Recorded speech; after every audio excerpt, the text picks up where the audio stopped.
Dios mediante, empezaremos el siguiente curso, la segunda carta, para poder terminar con Pedro, ¿no? Porque no queremos dejarlo a medias, así que los que quieran continuar este curso en la segunda carta, si es que nos dan la posibilidad, lo vamos a hacer. Entonces, en esta mañana vamos a tocar el tema de hoy. Voy a compartir esta pantalla. Ahí está. Precisamente ese es nuestro tema. La disciplina personal y conclusión, ¿no? La conclusión del día de hoy. Así que eso es lo que vamos a hacer en esta mañana para poder cerrar con el tema de esta clase. Vamos a leer el pasaje que está ahí, el 1 Pedro 5, del 5 al 14. ¿Ok? Vamos a leer. Dice así.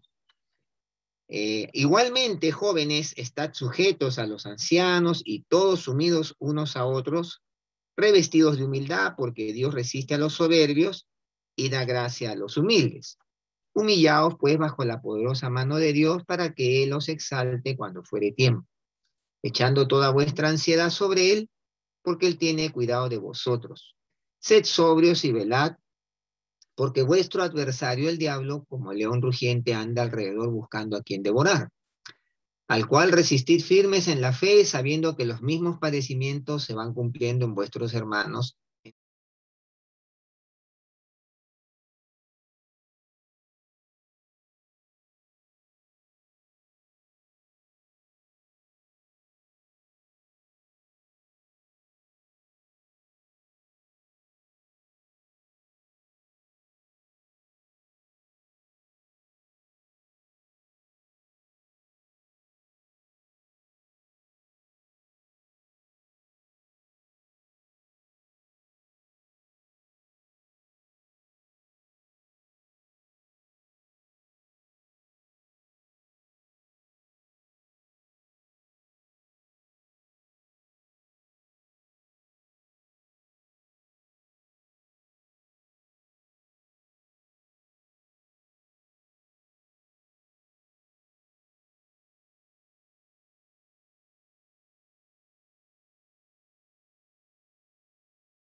Estad sujetos a los ancianos y todos sumisos unos a otros, revestidos de humildad, porque Dios resiste a los soberbios y da gracia a los humildes. Humillaos, pues, bajo la poderosa mano de Dios, para que los exalte cuando fuere tiempo. Y ahí luego termina diciendo, echando toda vuestra ansiedad sobre Él, porque Él tiene cuidado de vosotros. Es interesante que las exhortaciones en esta sección empiezan con la palabra igualmente, ¿no? Ustedes ven ahí verso 5, igualmente, o podríamos decir asimismo, como dice la Biblia versión, la LBA, que es en la Biblia, bueno, lenguaje actual, ese es. Entonces, con esta palabra, Pedro vuelve a tomar el hilo de un tema que ha mencionado a través de toda su carta. Él vuelve a retomar, hizo un paréntesis para hablar a los ancianos, a los líderes de la iglesia, a los que tienen alguna responsabilidad dentro del trabajo, del ministerio de la iglesia, y ahora retoma su tema que ya venía mencionando a través de su carta, que tiene que ver con la sumisión del cristiano en diferentes relaciones. Miren, él ha enseñado respecto a todos las responsabilidades del creyente con el gobierno. En el capítulo 2, en el verso 13, se menciona esto, ¿no? Cuando dice ahí, por causa del Señor, someteos a toda institución humana, ya sea al rey como a superior. Ahí lo vemos. Habla también, ha enseñado de los criados con sus amos. Verso 18, 2:18, criados, están sujetos con todo respeto a vuestros amos, no solamente a los buenos y afables, sino también a los difíciles de soportar. Luego también ha tratado el tema de las mujeres con sus maridos, cuando dice, asimismo vosotras mujeres estás sujetas a vuestros maridos, para que también los que no creen a la palabra sean ganados sin palabra por la conducta de sus esposas. Y luego dice, maridos igualmente, dando honor a la mujer, el 3:7. Entonces, aquí nuevamente, ¿no? Verso 7, maridos igualmente, vivid con ellas sabiamente, etcétera, etcétera.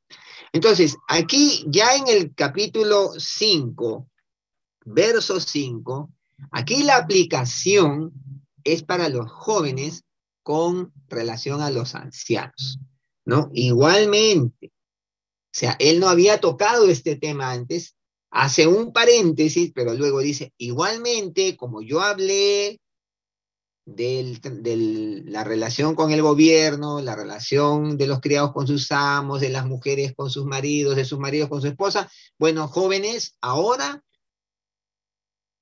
todos ustedes, dice, deben estar sujetos a los ancianos, todos sumisos unos a otros, revestidos de humildad. Interesante.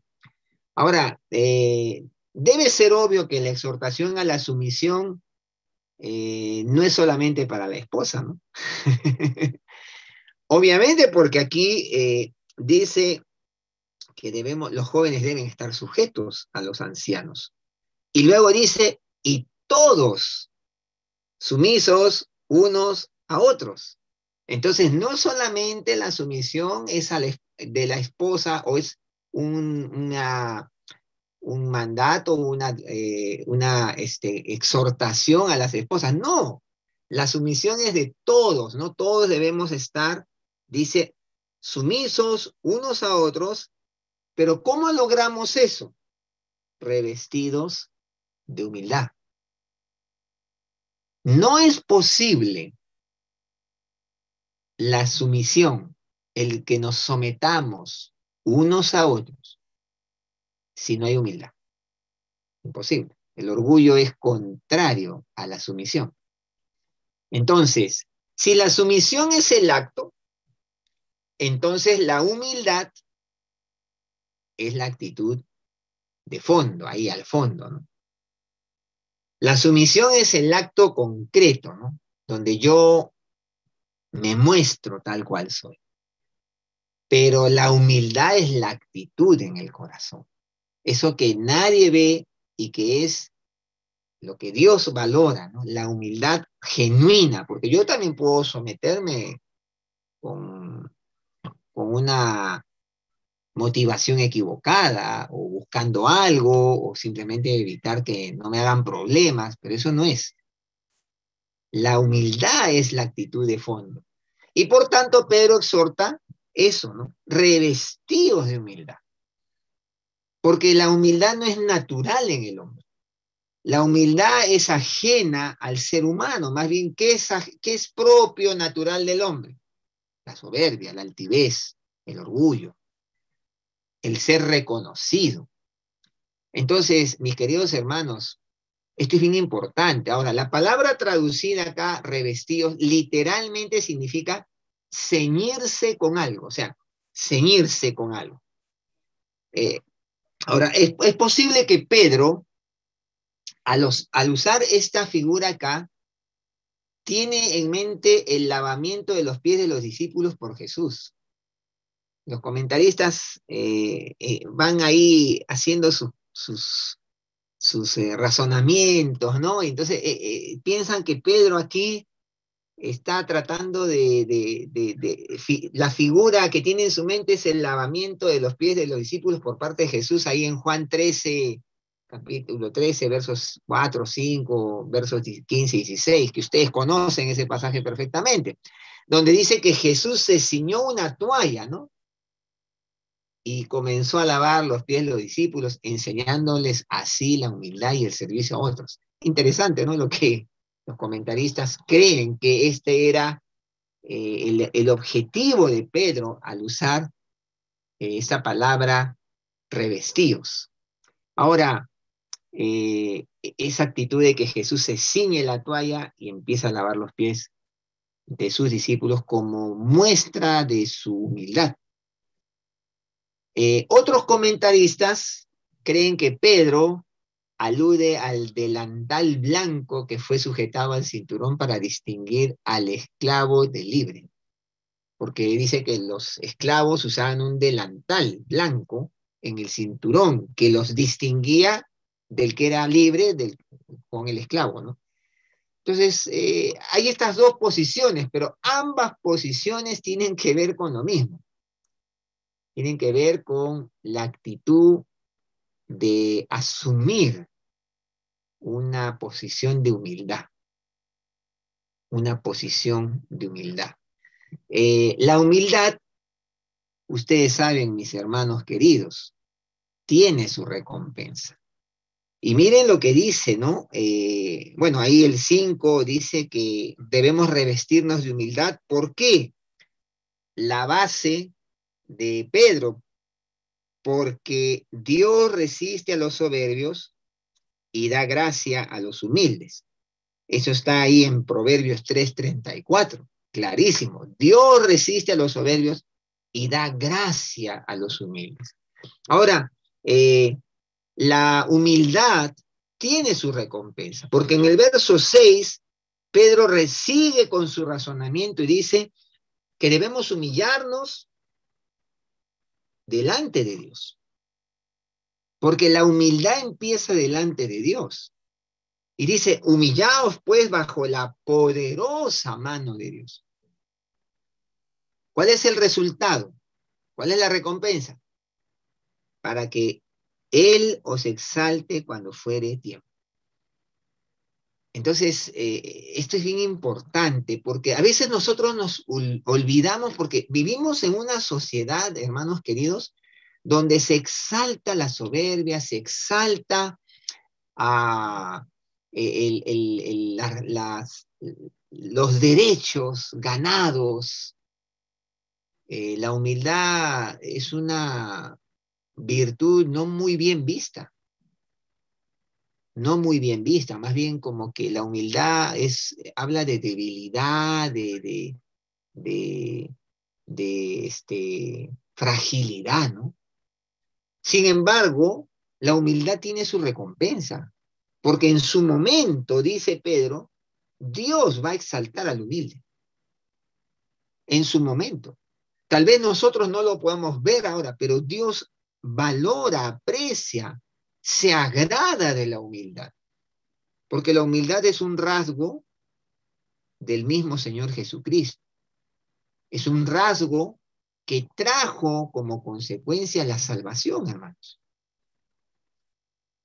La humildad, recordemos, no es un rasgo natural, ¿eh? La humildad es un rasgo aprendido, es un rasgo que Dios cultiva, en el corazón cuando estamos muy cerca de Él. Ahora, otro problema con la humildad, que la humildad se puede perder fácilmente. No es un bien ganado y listo. No, no, no. La humildad, hoy usted puede estar revestido de humildad y en los próximos 5 minutos ya no lo está. Entonces, por eso es que la humildad tiene su recompensa. Para Dios es muy valioso. Dice que humillados bajo la poderosa mano de delante de quién gestamos la humildad nosotros, delante de Dios primero. Nos sujetamos a Dios, nos sometemos a Dios. Y en obediencia vivimos en esa forma, en ese estilo de vida, y Dios en su tiempo nos va a exaltar. Él nos va a exaltar.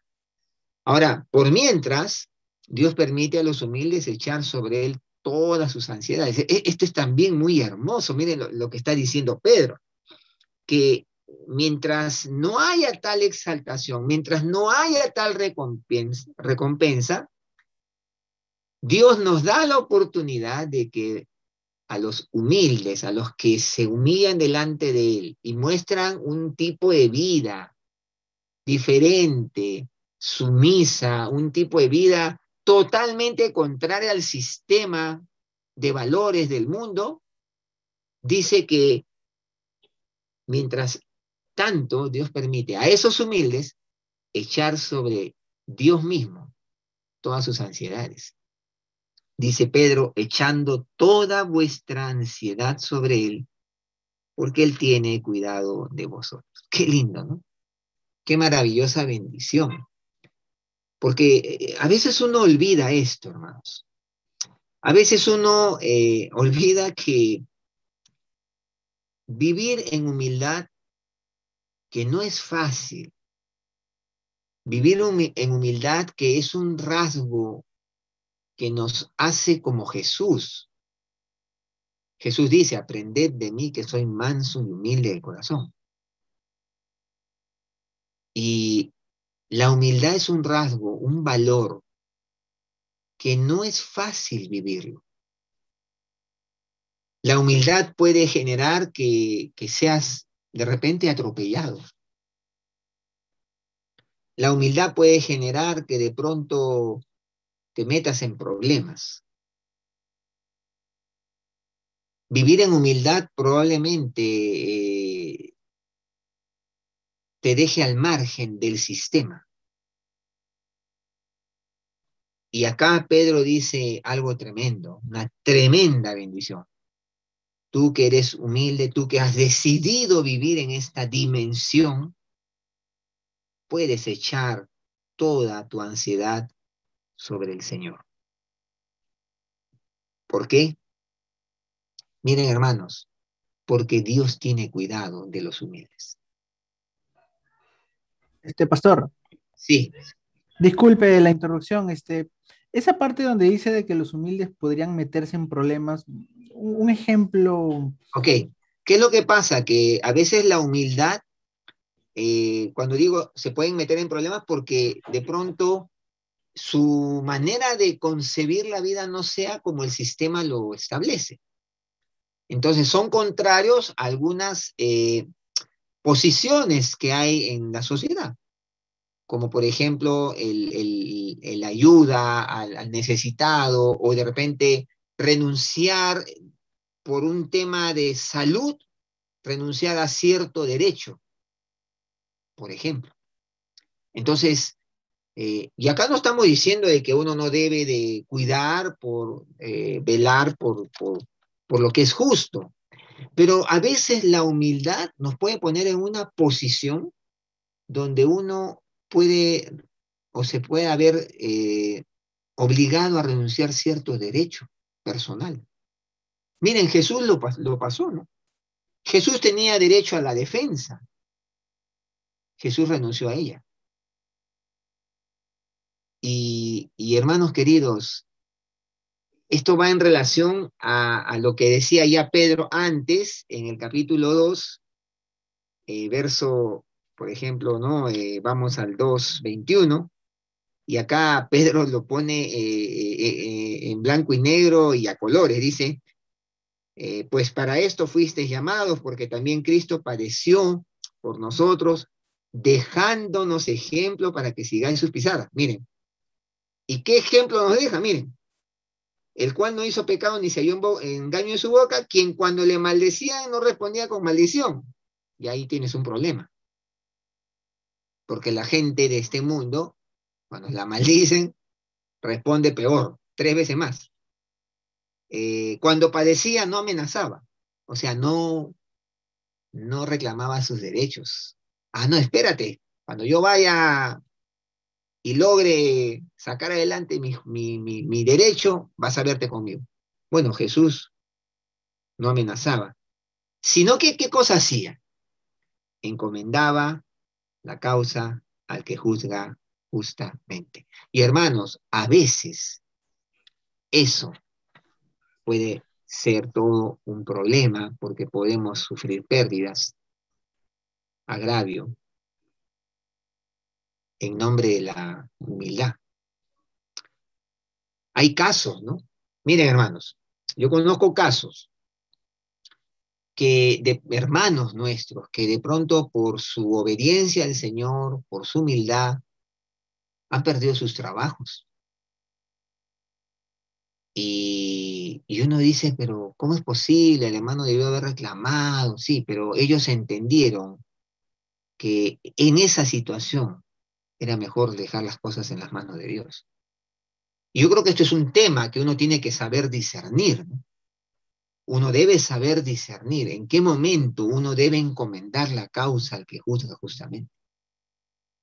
Hay momentos donde Dios nos abre las puertas para exigir que se nos respete, pero ahí es donde Pedro dice, echando toda vuestra ansiedad sobre Él, porque Él, finalmente, Él tiene cuidado de vosotros. Qué bendición tan hermosa, ¿no? Que en medio de que de pronto eres atropellado y no te tienes posibilidades de defenderte, pues hermano querido, eso que tú sientes en ese momento, puedes ponerlo en las manos de Dios porque sí tiene Dios cuidado de tu vida. Dios sí está viendo eso. Dios no es ajeno a lo que te está pasando. Y la humildad de reconocer, Señor, yo no tengo los recursos para defenderme, pero tú sí, tú sí. Ahora, hay una pregunta que acá tenemos, ¿no? ¿Por qué entonces andamos tan afligidos siempre? Si Dios tiene cuidado de nosotros, ¿por qué andamos tantas veces tan afligidos? En realidad, hermanos, si fuéramos totalmente objetivos, no habría excusa para ello. Porque si yo digo, si Dios tiene cuidado de mí, ¿qué, qué podría afligirme? El problema, mis hermanos queridos, es que somos seres humanos. El problema es que a veces nos desconectamos de esta realidad y caemos en el afán del día a día, caemos en el afán de la mayoría, caemos en el pánico que nos genera la masa humana y perdemos de vista que hay un Dios que es personal y que nos atiende con nombre y apellido y que nos dice, Juan, yo tengo cuidado de ti. María, yo tengo cuidado de ti. Javier, Sofía, Nelly, quien quiera que seamos, yo tengo cuidado de ti. Y hermanos queridos, tenemos que atesorar estas cosas. Miren, hermanos, estamos viviendo tiempos verdaderamente difíciles, complicados. Miren, estamos viviendo la pandemia. En nuestro país estamos viviendo una crisis política, social, económica terrible. ¿Cómo reaccionamos ante todo ese vendaval de situaciones? Bueno, La puerta está abierta, dice, echa toda tu ansiedad sobre Él, porque Él tiene cuidado de ti. Él no está descuidando tu vida ni la mía. A veces caemos en esa posibilidad de pensamiento que Dios nos ha descuidado, ¿no? Pero hermanos queridos, Dios no descuida a sus hijos, nunca, nunca. Puede parecer que eso es así, pero no es así. Y el problema es que el enemigo también va metiendo ideas en nuestra cabeza, nos va cargando. A veces también no llenamos nuestra mente, nuestro corazón con la palabra de Dios. Yo me pregunto en estos tiempos, ¿qué está llenando más nuestro corazón, nuestra mente? ¿En los noticieros, la política, los chats, los WhatsApp, los Facebook, el Instagram? ¿O está llenando nuestra vida, nuestra mente, la palabra escrita de Dios? Sí, mis hermanos, son cuestiones que tenemos que meditar, porque es en estos momentos cuando estas verdades tienen que hacerse parte de nuestra vida. Echa toda tu ansiedad sobre Él porque Él tiene cuidado de ti. ¿Qué es la ansiedad? Es la preocupación, es la angustia, la aflicción, eso que me carga y que me puede llevar a la depresión. Y el Señor dice, echa eso en las manos de Dios. Porque en ningún momento Dios te ha descuidado. Quizás tú pienses que te ha descuidado, pero no te ha descuidado. Él se ha comprometido con sus hijos. ¿Qué dijo Jesús? Yo estaré con vosotros todos los días hasta el fin del mundo. Hermanos, eso no era una promesa política de Jesús. Era una promesa tangible que el Señor estaría con nosotros, lo cual significa que hoy está con nosotros. Él está con nosotros. Gloria a Dios por eso, porque Él no es hombre para que mienta, ni hijo de hombre para que se arrepienta. Y hoy más que nunca necesitamos atesorar estas verdades. Hermanos queridos, yo les voy a contar, perdónenme que hable de mi caso, pero en mi casa, por ejemplo, en las mañanas, prohibido prender la televisión. ¿Por qué? Porque lo que normalmente hacemos todos los peruanos, todas las personas, yo no sé si todos aquí, es nos levantamos y lo primero que ponemos es el noticiero en la mañana. ¿Saben qué, hermanos? Eso es muy contraproducente a la fe del creyente, porque entonces el creyente va tomando desayuno antes de trabajar. Bueno, si sale a trabajar y si no sale a trabajar o va a meterse a la computadora, pues está viendo el noticiero, toma desayuno y luego empieza a trabajar y entra a trabajar así, ¿no? Temblando, ¿no?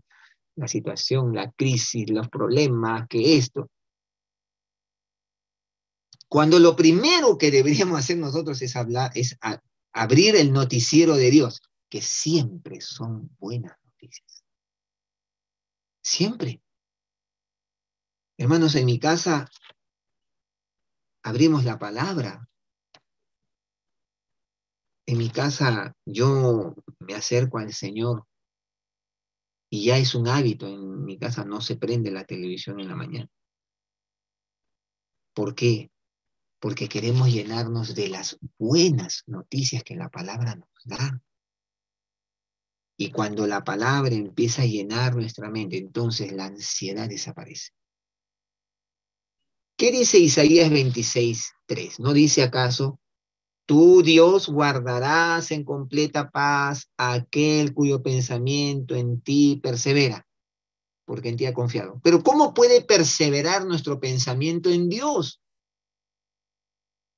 Solamente cuando la palabra está presente en nuestra mente.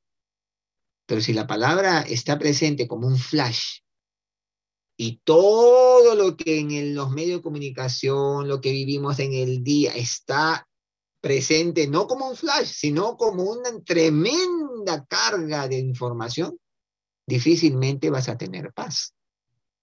difícilmente el Señor te va a guardar en completa paz. Y esto no tiene nada que ver con estar desentendidos de la realidad. No, hermanos, Dios nos ha llamado a estar entendidos de la realidad, pero estar entendidos de la realidad con una visión, con una cosmovisión diferente, superior. Hay una diferencia, ¿no? Que en medio de la crisis tú puedes tener paz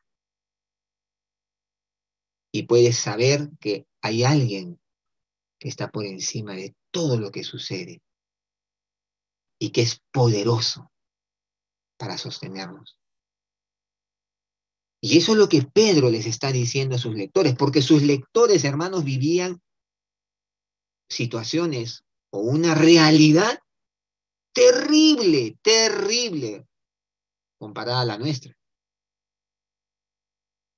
Y Pedro les dice, echen toda vuestra ansiedad, sus preocupaciones, aflicciones, lo que les preocupa sobre el Señor. Él tiene cuidado de vosotros. Él tiene cuidado. Y que Dios nos ayude, porque hay cosas que tenemos que recuperar en este tiempo, hermanos, más que nunca. Hoy tenemos que recuperar eso. Ahora, hay un segundo aspecto que Pedro trata en el 8 y el 9, que es la sobriedad. Miren, esto va de la mano, ¿no? Verso 8 dice, sed sobrios y velad. ¿Por qué? Porque vuestro adversario, el diablo, como el león rugiente, anda alrededor buscando a quien devorar. Miren, después Pedro da a sus lectores la exhortación de ser sobrios. ¿Qué es ser sobrio? Bueno, bien fácil, hermano. Ser sobrio es no ser ebrio. Usted, yo le digo, ¿cómo es un ebrio? Y al instante va a sacar la idea, ¿no? Un ebrio es una persona que no está en sus cabales, que lo puede atropellar el carro porque no sabe si viene o no viene el carro, no se da cuenta. O sea, es una persona que está totalmente fuera de sí. El sobrio es aquel que está totalmente despierto, con sus 5 sentidos. Y si tiene 6, los 6. Y si tiene 7, los 7 sentidos. Eso es ser sobrio. Estar despierto, atento, alerta, con todas las antenas prendidas y paradas. Y Pedro dice, sed sobrios y velad. La sobriedad acompañada de velar tiene que ver con continuidad. Estar despierto todo el tiempo. No descuidarme. O sea, no es que, ya estoy sobrio yo, pero de pronto tengo mi tiempo para dormir. No, no, no. Pero dice, no vale dormir aquí. No vale dormir. Tenemos que estar despiertos todo el tiempo. Sed sobrios y velad. El que pestañea pierde. Eso es lo que está diciendo Pedro. En lenguaje actual, parafraseado, criollo, el que pestañea pierde. El que se duerme se lo lleva a la corriente. Eso es lo que está diciendo Pedro. Y hermanos queridos, esto fue necesario que Pedro se lo haga saber a la iglesia de su tiempo y a nosotros hoy, porque nuestro adversario, el diablo, anda alrededor nuestro buscando a quien se queda dormido para comérselo. No dice el refrán, camarón que se duerme se lo lleva a la corriente, ¿no? Bueno, es precisamente eso lo que está diciendo Pedro. Es el mismo Satanás que se disfraza como ángel de luz. Satanás se disfraza como ángel de luz para cautivar a las personas. Y hermanos, no solamente a los no creyentes, también a los creyentes. Los puede cautivar, los puede enamorar. Eh, dice, Pablo dice ahí en 2 Corintios 11:14, y no es maravilla, porque el mismo Satanás se disfraza como ángel de luz. Sí, hermanos. Esa idea de que el diablo viene pues con cola, cachos, eso es una idea inventada por el mismo demonio, ¿no? De hacernos creer que él es, no, el demonio, el diablo se presenta de diferentes maneras, se presenta como una gran oportunidad de algo medio entre chueco y verdadero, y que uno pues trata de buscarle lo bueno a donde no hay lo bueno, entonces así es, hermanos. Es un disfraz. Y Pedro llama a estar despierto y no pestañear. Y el diablo puede llegar a uno en el disfraz, por ejemplo, de un pastor, o un predicador, o un familiar, o un amigo, o una propuesta económica, que puede estar disfrazada de bendición, o puede venir disfrazada de una obra de bien. Sí, mis hermanos. Por eso Pedro dice, mira, tienes que estar despierto, atento todo el tiempo. No hay lugar para pestañear.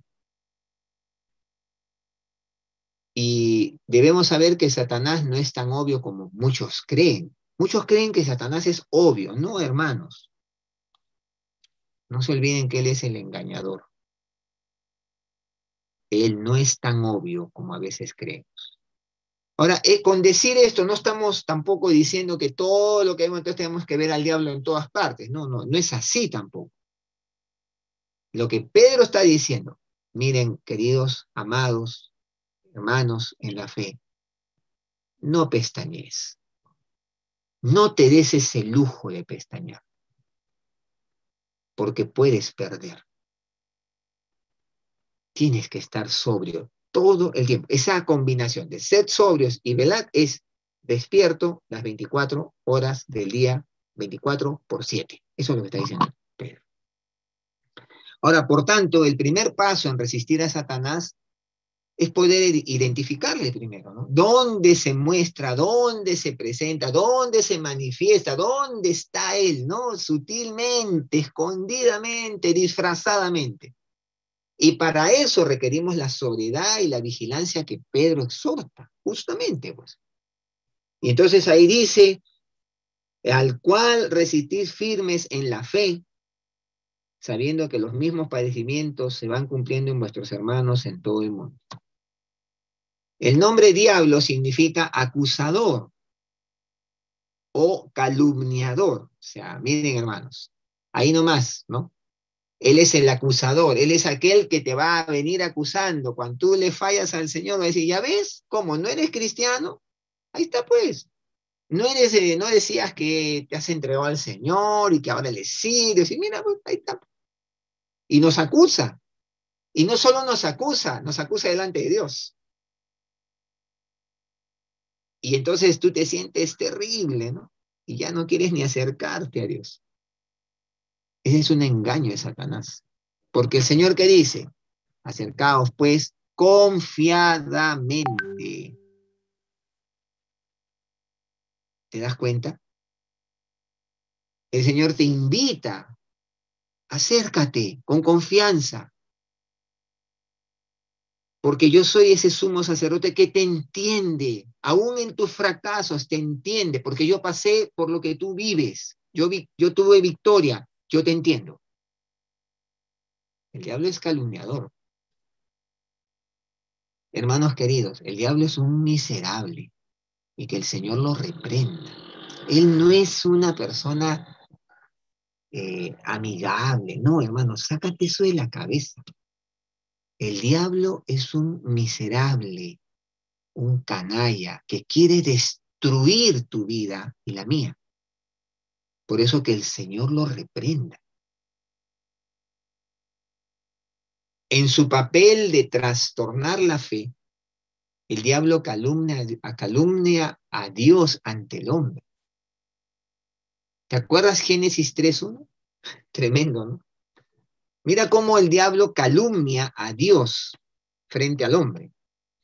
3:1.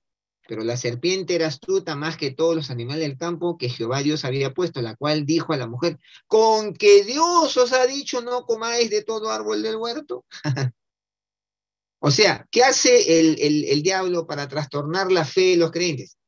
Pone en tela de juicio siempre lo que Dios ha dicho. ¿Me entiendes?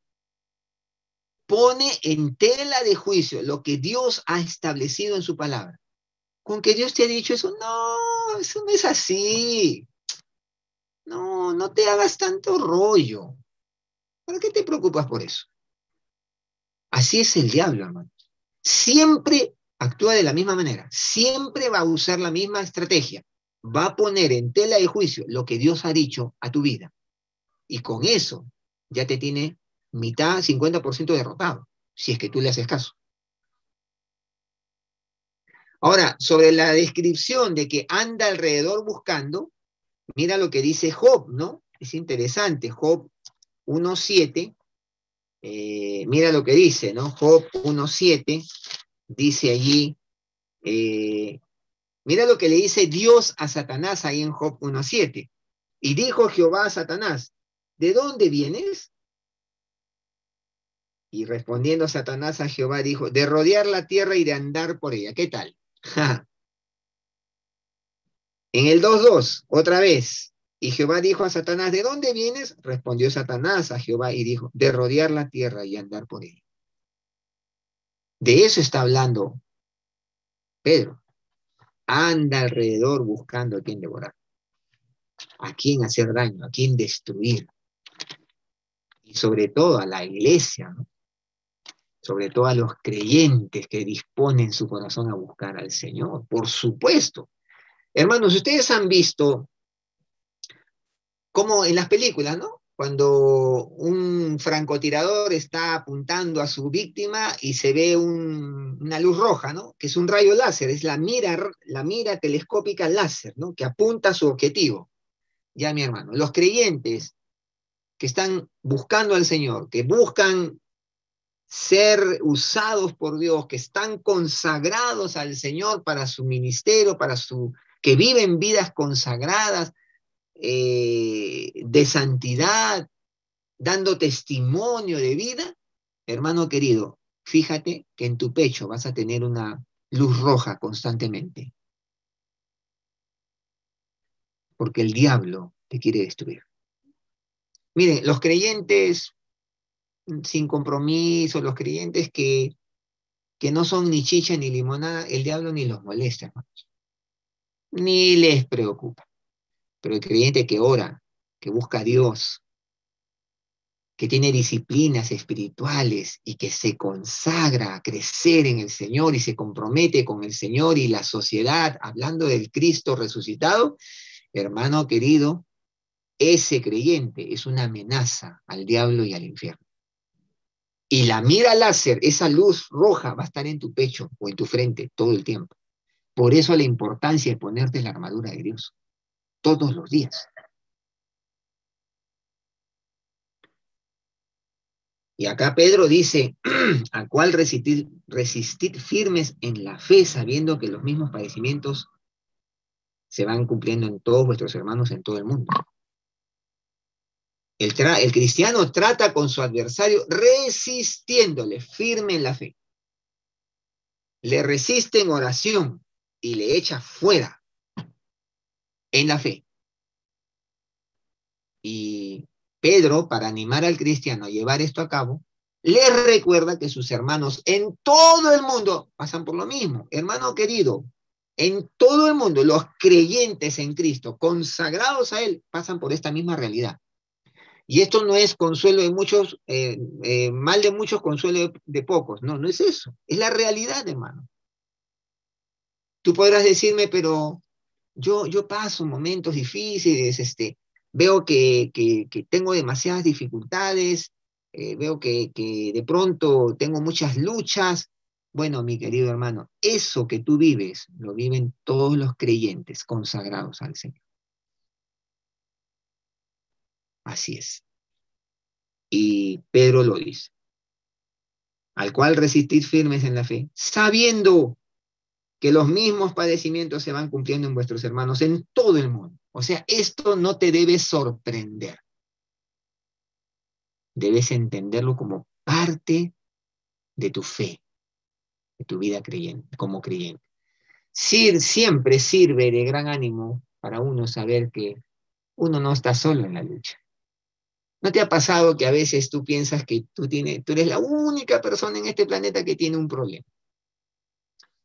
Y entonces, de pronto te encuentras con alguien que está pasando por lo mismo y dices, ay, menos mal, no soy el único marciano en este planeta que está viviendo esto. No, nos sirve de ánimo saber que no estamos solos en la lucha. Ahora, la ayuda de Dios, qué hermoso es esto. 10 y 11. Mas el Dios de toda gracia que nos llamó a su gloria eterna en Jesucristo, después que hayáis padecido un poco de tiempo, Él mismo os perfeccione, afirme, fortalezca y establezca. A Él sea la gloria y el imperio por todos los siglos. Amén. Luego de Pedro pasa a mencionar la ayuda que el cristiano tendrá en sus esfuerzos contra el diablo y en sus esfuerzos para madurar en la fe. Dice que el Dios de toda gracia le ayudará. ¿Te has puesto a pensar, hermano, en eso? El Dios todo suficiente, poderoso, de toda gracia, va a ayudarlo. No va a ser, hermano, Superman, ni el hombre araña, no va a ser Hulk. No, no, hermanos, es el Dios de toda gracia. ¿Por qué dice Pedro el Dios de toda gracia? Ese Dios que te entiende, ese Dios que te conoce, ese Dios que sabe de tu pobre fe, de tu pobre compromiso, que sabe de tus luchas, de tus flaquezas, de tu debilidad. Ese Dios de toda gracia te va a ayudar. Y sobre esta ayuda podemos ver también en Filipenses, ¿no? 2:12, mira lo que dice Pablo ahí en Filipenses 2:12, sobre esta ayuda que Dios ofrece. Mira lo que dice Filipenses 2:12. Por tanto, amados míos, como siempre habéis obedecido, no como en mi presencia solamente, sino mucho más ahora en mi ausencia, ocupaos en vuestra salvación con temor y temblor, porque Dios es el que en vosotros produce así el querer como el hacer por su buena voluntad. ¿Qué tal? Es Dios quien produce el querer como el hacer, por su buena voluntad. Ni siquiera es un tema nuestro. Dios produce ese deseo de vivir la fe. Dios produce en nosotros el querer como el hacer, ese deseo de orar. Viene de Dios. Y si no lo tienes, pídeselo porque viene de Dios. Ese deseo de leer su palabra, ese deseo de confiar, ese deseo de obedecer. Ese Dios de toda gracia es el que te va a asistir. Y tenemos ejemplos, 1 Tesalonicenses también, ahí Pablo lo menciona, miren, 1 Tesalonicenses 5:23, cuando dice, y el mismo Dios de paz os santifique por completo y todo vuestro ser, espíritu, alma y cuerpo sea guardado irreprensible para la venida de nuestro Señor Jesucristo. Es el Señor. Y Pedro continúa, dice, el Dios de toda gracia os perfeccione. Miren, este os perfeccione viene de un verbo, catártizo, que significa hacer apropiado, completo. Miren, hacer apropiado, completo. Se usa de remendar redes, ¿no? Y significa un ordenamiento y disposición correctos. Habla señala el camino del progreso. Eso es lo que está diciendo Pedro. O sea, miren, esa palabra catartizo habla de eso, de un ordenamiento, una disposición correcta, señala el camino del progreso. Eso hace el Señor, nos señala el camino del progreso, nos ordena, nos da la correcta disposición. Y Pedro está diciendo, ese Dios de toda gracia os perfeccione. os señale el camino del progreso, les dé disposición correcta, les ordene, les haga apropiados, les haga completos. ¿Qué te parece, hermano? La idea no es de un estado sin haber cometido pecado, ¿no? O sea, no, aquí no está hablando de impecabilidad, sino la de restauración a la utilidad o al camino a la madurez. O sea, ese os perfeccione no es que te vas a volver impecable, ya no vas a pecar nunca más. No, no, no. Habla de la restauración a ser útil, de caminar hacia la madurez. Eso es lo que está diciendo Pedro. Y finalmente, la conclusión,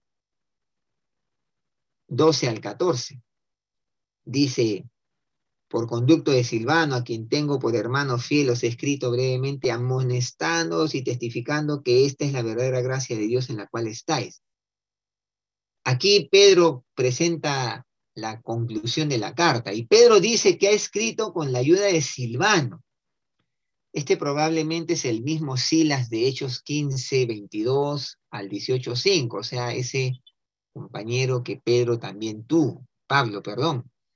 Y Pedro resume las cosas que ha escrito en su carta. Miren cómo las resume.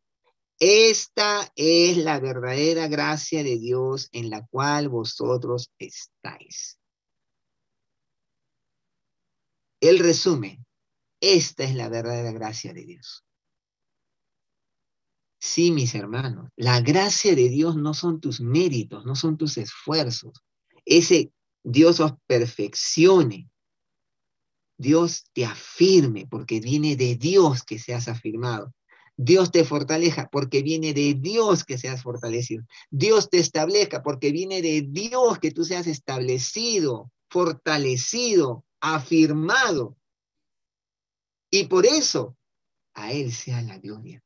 No son tus méritos, no son mis méritos, no es mi esfuerzo, no es mis obras, no, es la gracia de Dios, el Dios de toda gracia. Y por eso la gloria siempre debe ser para el Señor. Hermanos, si tú y yo hoy estamos aquí, no es por lo que tú has logrado en tu vida de fe, es por lo que Dios ha hecho en tu vida de fe. Y Pedro tenía la confianza de que sus lectores estaban en estas cosas. Dice, esta es la verdadera gracia de Dios en la cual estáis. Tremendo. Y hoy estamos aquí. Estamos aquí.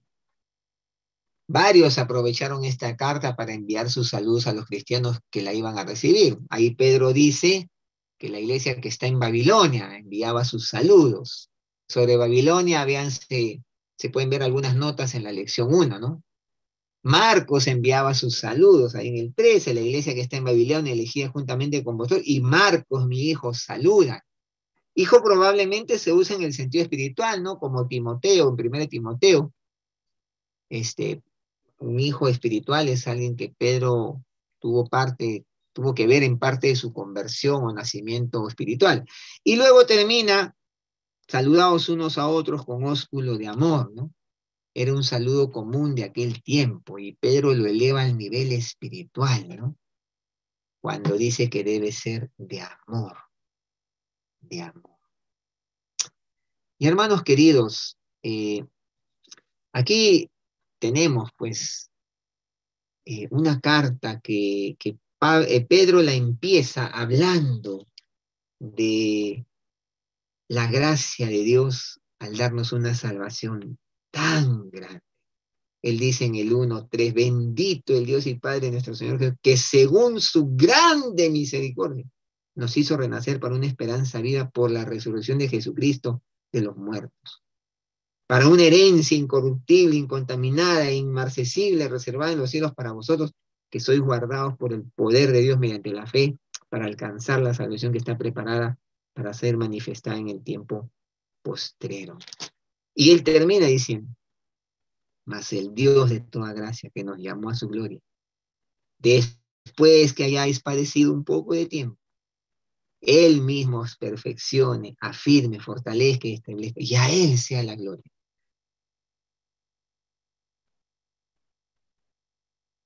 Así es, hermanos.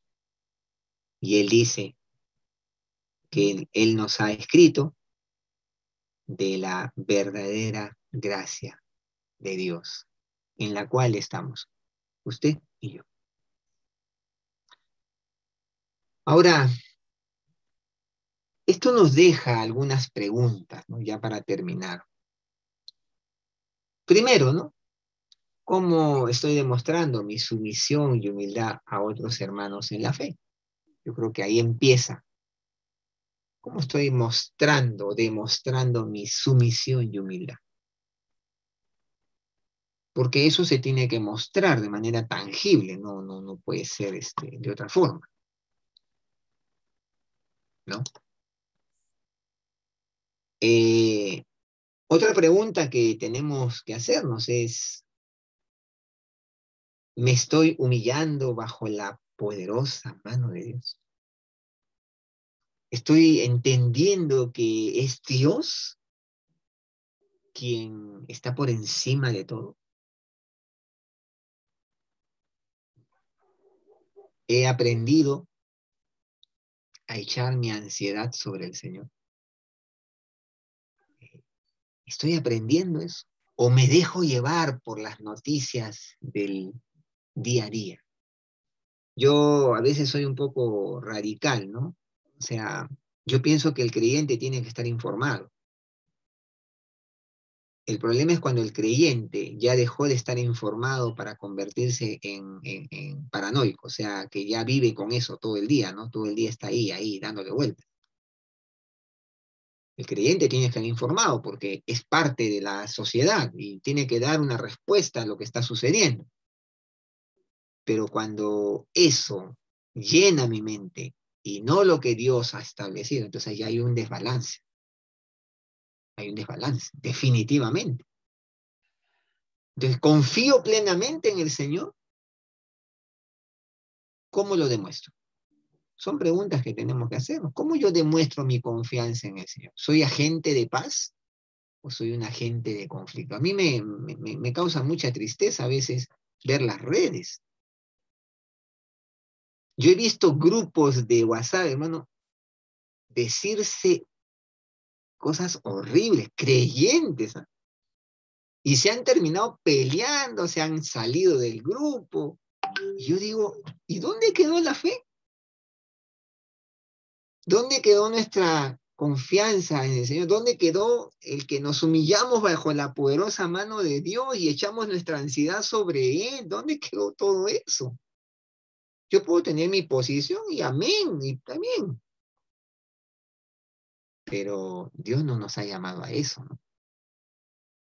Nos ha llamado a poner esa palabra de sosiego, de paz.